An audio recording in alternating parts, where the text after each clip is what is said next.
Hey everyone, back with another product review. This is a Bachmann 060 switcher, Union Pacific with DCC and sound. And I'm going to go ahead and give it a review and give it a run around the layout. Here you can see a little headlight. Most of the other versions of this don't have a headlight in the center, it's mounted up top. But I guess this is matching more of the Union Pacific style. Here we have a switching pilot with a Bachmann Easy Make coupler on the front. Got a little coupler cut bar, does lift up. Got our piston here and little separately applied handrails. We got a stack, and that's kind of an interesting looking stack, isn't it? Got this little band here, it almost makes me wonder if it's like defective or something, but probably supposed to look that way. I've just never seen one with the little band detailed like that.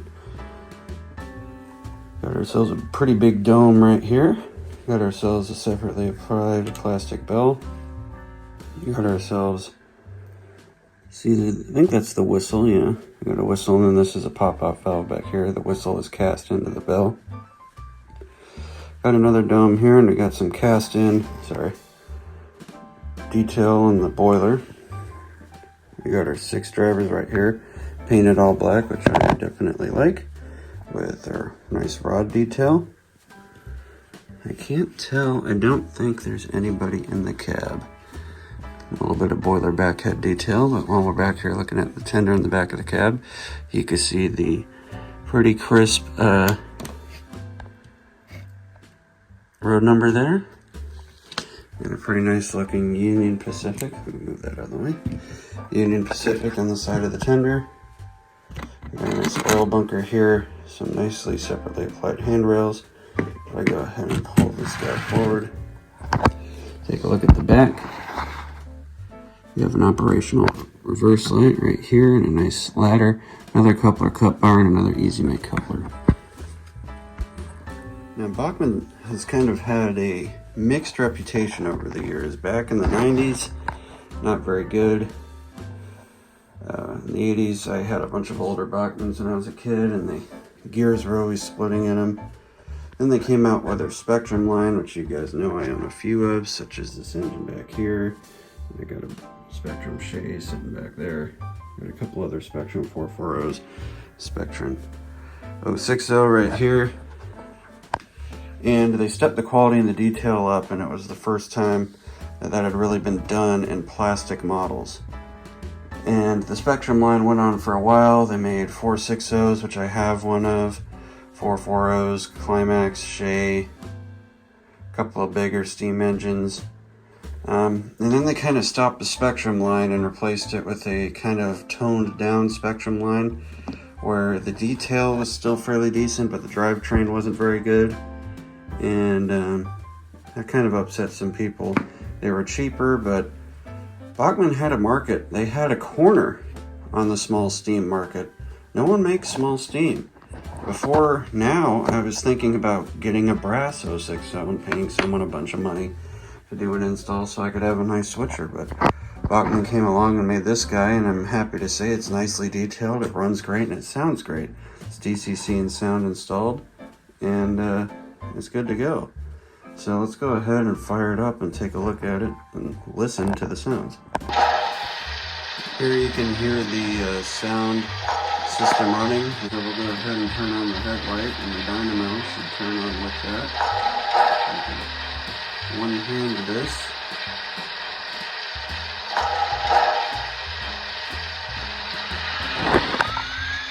You can see the headlight turned on there. The rear light is on. It would appear that both the lights remain on at all times, which is an interesting choice. It is a switcher. Maybe, knowing TCS, there's probably a setting for that in the decoder. But let's go ahead and listen to some of the sounds. It's the whistle.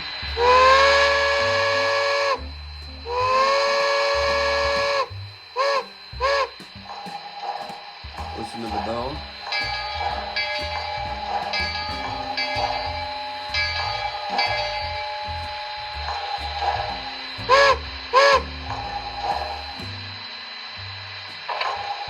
Got some uncoupling noises. These things normally come with a myriad of noises.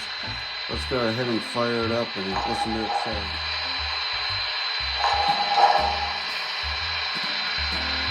That thing runs really smooth. Oh, I got rod clank on. There's a rod clank button and I've appeared to have hit it, so new sound unlocked. What button is that?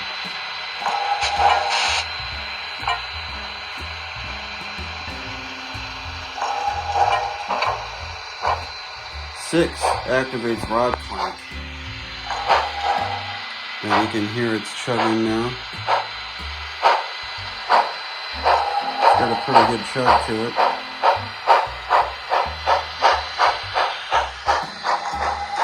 Runs extremely smooth.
Well, nothing but compliments for this thing here. It runs great, it sounds good, has a lot of nice options for the sound, and this thing didn't stop or derail once on my really horrible layout. I mean, look at this thing, it's horrible. It's being held on with shelf brackets, it's got screws falling out of the brackets, there's no framing, it's got big gaps where the chunks don't line up, there's big lumps in the track. I mean, it's pretty bad, that's why I'm tearing it down. But this thing made it around no issue. My guess is it probably has a capacitor in it, which helped it out a lot, and if it doesn't, then it's a miracle it made it around unscathed. So nothing but compliments for this thing. Great detail, not very expensive, not going to break the bank, and is a good freight puller or switcher for any small layout. Alrighty everyone, thank you for watching, and I'll see you next time. Bye.